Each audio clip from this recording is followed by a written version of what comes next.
guys, how's it going? My name is Liza. Welcome back to my channel, and today we're going to be doing my October TBR. So I have a lot of books that I want to get done here, so let's get started. So I guess I'll start with the books that I'm actually currently reading. I'm still working my way through Snowflower and the Secret Fan, and I'm also still working my way through Will My Cat Eat My Eyeballs. So Snowflower and the Secret Fan isn't really like a spooky book, but Will My Cat Eat My Eyeballs actually is. So I'm kind of glad that I waited to finish it into October, if that makes any sense. I'm really enjoying it still, and I'm having a lot of fun with it, but it is really, I guess, information dense.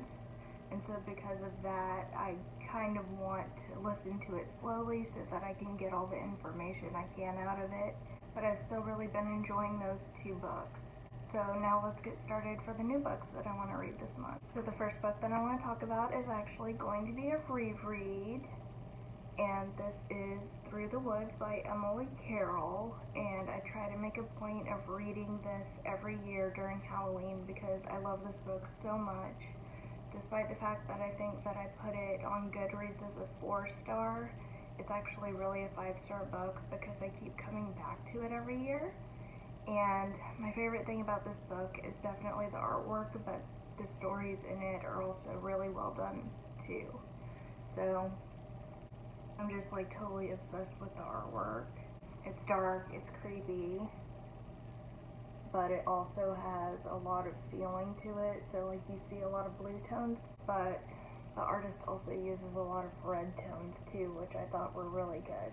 They use color a lot in this book in order to exaggerate different feelings, and it actually ends up making it even creepier. So that's part of the reason why I like it so much, and I can't wait to jump into it. So the next book that I plan on reading is called Black Cats and Evil Eyes, a book of old-fashioned superstitions.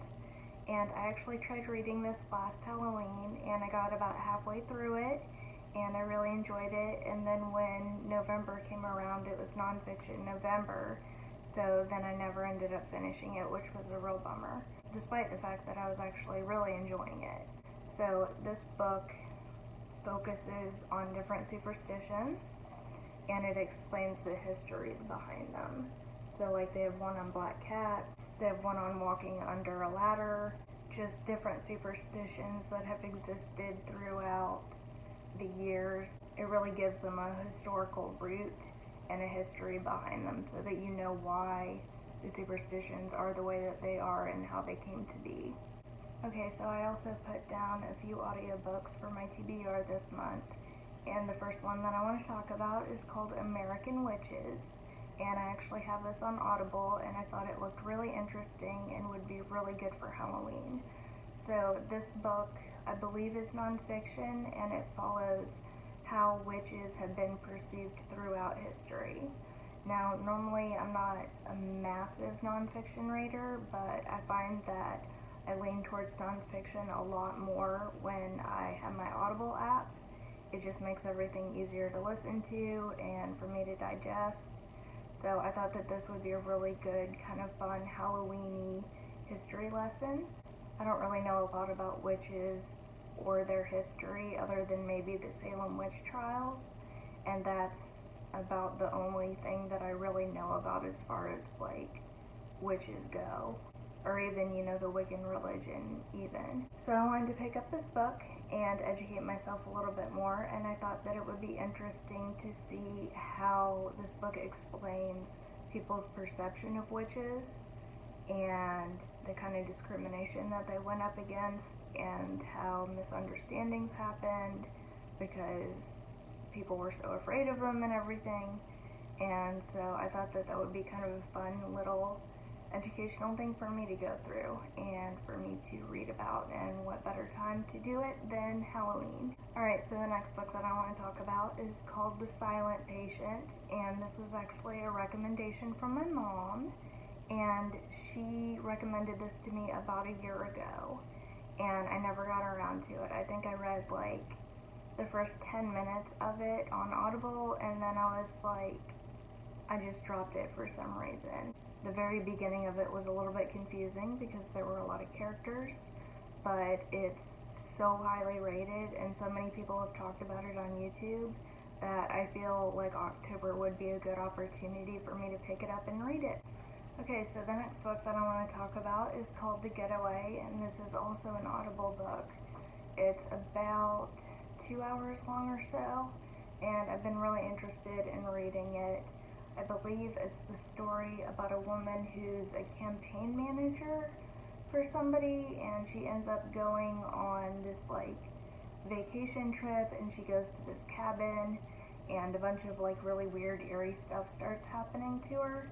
So I thought that it would be really good. I thought that it would be a nice break from anything heavy that I've been reading, and I'm really excited to get into it.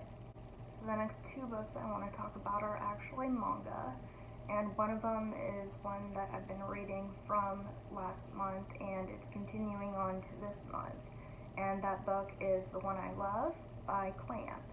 Now, if y'all don't know, Clamp made Cardcaptor Sakura, and they made Chobits, and I believe they also made Kobato, which I really enjoyed. I really like that manga from what I've read of it. I just haven't finished it yet. They really specialize in a lot of detailed artwork that's very beautiful, and they also specialize in shoujo and like romance manga. And everything that I've read from them, I've really loved. So I picked this up, and it's actually a collection of short stories that are inspired by the writers' lives. So I'm about halfway through that right now, and I've really been enjoying it, and I plan on finishing that this October. Now the next book I want to talk about is also a manga, and it's one that I just recently started. It's called Cheese Sweet Home, and I've really been enjoying it. It's the story about this cat, and he gets lost, and he gets picked up by this family, and it follows him and all of his little adventures that he gets into.